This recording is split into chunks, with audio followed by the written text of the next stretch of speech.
नमस्कार दोस्तों, आज के इस वीडियो में हम लोग बात करने वाले हैं यदि आपका भी सपना है 2024 में डिजिटल बोर्ड लेने के लिए तो आपके जेब में कितना रुपया रहना चाहिए, कितना रुपया में डिजिटल बोर्ड देता है, सबसे सस्ता डिजिटल बोर्ड कितना रुपया का आता है, सबसे महंगा कितना का आता है, डिफरेंस क्या है, कौन सा डिजिटल बोर्ड अभी के समय में लेना चाहिए, आपका सारा डाउट क्लियर होने वाला है और डिजिटल बोर्ड के साथ क्या सब लेना पड़ता है, तो सारा जानकारी आप सभी को इस वीडियो में बताने वाले हैं। सबसे पहले मेरा नाम है गंधर्व वत्स और हम हैं क्रिएटर्स माइंड टीम से। हम लोग टीचर्स के लिए हर एक चीज प्रोवाइड करते हैं, digital board, full studio setup, फिर साथ में साथ हम लोग ऐप, वेबसाइट, ठीक है, पीडीएफ पीपीटी बनाने का काम, कंटेंट बनाने का काम, सारा चीज हम लोग करते हैं। तो आप हमसे संपर्क कर सकते हैं 9973725719 इस नंबर पर कांटेक्ट करके आप हमसे पूरी जानकारी प्राप्त कर सकते हैं। इस नंबर पर कांटेक्ट करके क्या कर सकते हैं, आप हमसे पूरी जानकारी प्राप्त कर सकते हैं।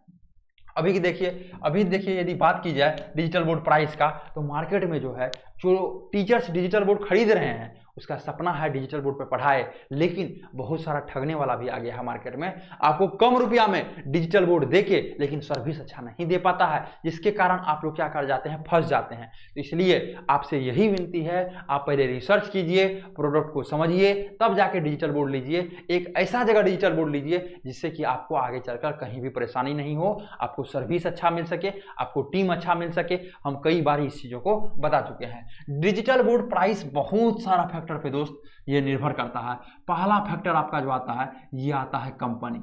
ये आपका क्या आता है, पहला फैक्टर आता है कंपनी। अभी बहुत सारा वीडियो में हम यही बताए हुए हैं, मार्केट की यदि बात की जाए तो सब लोग अपना अपना कंपनी बना रहे हैं, कोई कुछ बना रहे हैं, कोई कुछ बना रहे हैं, ठीक है। लेकिन अभी मार्केट की बात की जाए तो 100 कंपनी मार्केट में चल रहा है, 5 से 6 ही कंपनी अभी भी ऐसा है जो कि सर्विस बढ़िया देता है, अच्छा देता है। दावा सब करता है, 100 का 100 कहता है हम बढ़िया देंगे, ठीक है। इसलिए 5 से 6 कंपनी ही ऐसा है जो कि बढ़िया सर्विस देता है। कौन सा 5 से 6 कंपनी है, तो आप हमें कॉल कीजिए, हम आपको अच्छे तरीके से जानकारी बताएंगे। उसके बाद दूसरा नंबर में आता है आपका साइज। क्या आता है आपका दूसरा नंबर में, साइज, ठीक है। इस पे डिजिटल बोर्ड का प्राइस निर्भर करता है। साइज की यदि बात की जाए तो मार्केट में वही 3 साइज चल रहा है, 65 इंच चल रहा है, दूसरा आपका जो है 75 इंच चल रहा है और तीसरा आपका जो है 86 इंच का चल रहा है। तीसरा आपका 86 इंच का चल रहा है। अब देखिए 65 इंच का जो आपका साइज है, 65 इंच का जो आपका साइज है, ठीक है, ये मेनली किसके लिए है, ये मेनली आपका स्कूल, क्या स्कूल यदि आप चलाते हैं या कोचिंग आप चला रहे हैं, सी मतलब कोचिंग आप चला रहे हैं जिसमें लास्ट में 60-70 टोटल 60-70 बच्चा है, लास्ट नहीं मतलब मैक्सिमम 60-70 बच्चा है। यदि आप एमसीक्यू क्वेश्चन वगैरह पढ़ा रहे हैं, यदि आप जीके वगैरह जीएस वगैरह पढ़ा रहे हैं जिसमें कि समझाने का प्रोसेस लेंदी नहीं है, उस चीजों के लिए आप लोग 75 को चूज कर सकते हैं, 65 को चूज कर सकते हैं। 75 की यदि बात की जाए, इसको हम लोग स्टार देंगे, ये स्टैंडर्ड साइज है। यदि आप लोग ऑफलाइन पढ़ा रहे हैं, यदि आप लोग ऑनलाइन के लिए ले रहे हैं, यूट्यूब के लिए, अपना स्टूडियो बनाने के लिए, यदि आपके ऑफलाइन में 250 प्लस बच्चा है, मतलब 250 से लगभग 300 तक बच्चा है, तो आप इस चीजों को चूज कर सकते हैं। 86 इंच, यदि आप मेनली मैथ पढ़ाते हैं या कोई भी अदर सब्जेक्ट पढ़ाते हैं, आपका पढ़ाने का लेंदी प्रोसेस है, बहुत ज्यादा बोर्ड भर जाता है, ठीक है, या 86 इंच तब आपको लेना चाहिए जब आपके क्लास में 300 से अधिक बच्चा है, 300 प्लस आपके यदि क्लास में बच्चा है, तब आपको क्या करना चाहिए, 86 इंच की तरफ जाना चाहिए। क्योंकि यदि आपका बच्चा डिस्टेंस पे दूर पे बैठा रहता है तो उसको दिखाई नहीं देता है वाइड, मतलब इसके बाद 75 इंच में यदि बात की जाए, वैसे सबसे ज्यादा मार्केट में जो है 75 इंच का बोर्ड चल रहा है। थोड़ा सा हम लोग ऊपर करते हैं और जानते हैं हम लोग तीसरा नंबर चीज जो कि आपका है वेंडर। अब आता है आपका किस लोग से आप ले रहे हैं। मान के चलिए वेंडर का कहने का मतलब होता है हम भी एक वेंडर हैं जो कि आपको हम प्रोडक्ट को दे रहे हैं, ठीक है।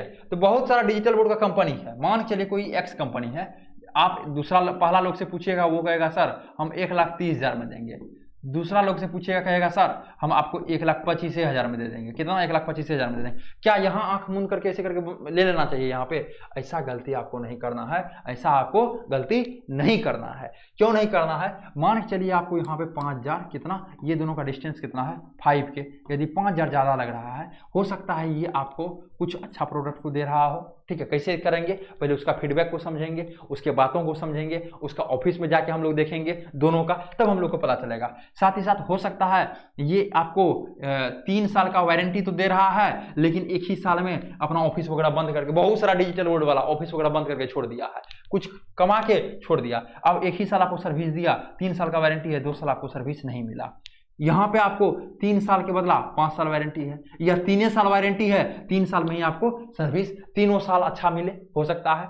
ठीक है, तो अब देखिए मिनिमम 1 साल में डिजिटल बोर्ड आपका 4 से 5 बार प्रॉब्लम आएगा। क्या प्रॉब्लम डायरेक्ट डिजिटल बोर्ड में नहीं, कभी ओबीएस सही नहीं है, कभी कुछ सेटिंग में दिक्कत होता है, कभी कुछ क्लिक हो गया, या कभी हो सकता है शॉर्ट सर्किट हो जाए, बहुत सारा चीजें होती रहता है ना। एक एवरेज 4 से 5 बार आपका प्रॉब्लम आ जाएगा। यदि पुराना होता है तो हल्का फल्का प्रॉब्लम आते रहता है ना, कभी डिस्प्ले में प्रॉब्लम, कभी कुछ में प्रॉब्लम। अब आपको सर्विस ही नहीं मिल पाया तो 2 साल में आपको 3 साल के बदला 1 ही साल सर्विस मिला, 1 साल में 5 बार, शुरुआत साल में तो कुछ गड़बड़ी होता ही नहीं है। ठीक है, लेकिन आपको दूसरा साल में 10 बार 15 बार टोटल प्रॉब्लम आ चुका है। 15 बार प्रॉब्लम, एक बार किसी को आप चूज करते हैं ठीक करने के लिए, आप इसको कॉल लगाते हैं, वो आपको सर्विस नहीं दे रहा, वो कह रहा है कल आएंगे, वो कहता है परसों आएंगे, वो कहता है बोर्ड को सबमिट कर दीजिए, बहुत सारा उलझोल हो जाएगा, आपका क्लासेस ऑफ हो जाएगा, क्लासेस बंद हो जाएगा और आप परेशान हो जाइएगा। ठीक है, तो 15 यदि 15 जगह आप मतलब 15 बार प्रॉब्लम आ गया, एक बार का मिनिमम लोग कोई भी 1000 रुपया लेता है, 15,000 आपका प्रॉब्लम में ही लग गया। बात कहाँ गया आपका, यहाँ पे आपको 1,30,000 लग रहा है और यहाँ पे आपका 15,000 इसमें जोड़ दीजिएगा तो 1,40,000 हो जाएगा। तो सही जगह पे सही प्रोडक्ट को चूज कीजिए, तब आपको ROI मिलेगा। आप जो इन्वेस्टमेंट कर रहे हैं, रिटर्न ऑफ इन्वेस्टमेंट, ROI का फुल फॉर्म होता है। आप जो अभी डिजिटल बोर्ड में इन्वेस्टमेंट कर रहे हैं, क्या आपको रिटर्न्स मिलने वाला है, क्या आप सही जगह से ले रहे हैं या नहीं, तो ये चीजों को समझिए तब जाके डिजिटल बोर्ड को चूज कीजिए। ऐसा नहीं है जो प्राइस जहां पे कम रहेगा वहीं प्रोडक्ट खराब रहेगा। हो सकता है 1,25,000 वाला ही सही प्रोडक्ट को दे। तो कैसे चूज करना है, उसके फीडबैक को देखना है, उसको समझना है, उससे बात करना है, उसके ऑफिस में जाना है, यूट्यूब चैनल पे उसका वीडियो और देखना है, क्या वो जेन्युइन बंदा है, क्या वो सही तरीके से लोगों का हेल्प कर रहा है, टीचर का हेल्प कर रहा है। और जैसे हम लोग क्या है टीचर्स वाले सेगमेंट में हैं, पिछले 4 से 5 वर्षों से टीचर्स को हर एक चीज प्रोवाइड करते हैं, तो हम लोगों से डिजिटल बोर्ड लेने का एक ही बेनिफिट्स आपको होगा, यहाँ से आपको सर्विस तो मिलेगा ही, साथ ही साथ हम लोग ऐप बनाने के लिए दूसरा जगह नहीं जाना पड़ेगा, पीडीएफ पीपीटी बनवाना है तो तीसरा जगह नहीं जाना पड़ेगा, चैनल में कुछ प्रॉब्लम आ गया तो चौथा जगह नहीं जाना पड़ेगा, एक ही छत के नीचे आपका सारा काम हो जाएगा। इसलिए यहाँ से हम लोगों से लोग ज्यादा डिजिटल बोर्ड लेता है। तो वेंडर, इसी चीज को वेंडर हम लोग बोलते हैं। अब हम लोग आते हैं मेनली चीज, चौथा चीज पे, जिसका कि है लगभग प्राइस। चौथा चीज की यदि बात की जाए तो ये आपका आता है फैक्टर प्राइस। अब देखिए प्राइस डिपेंड करता है साइज पे, बहुत सारा वीडियो में बताया है। 65 इंच ये लगभग आपका 1 लाख रुपया से शुरू हो जाता है।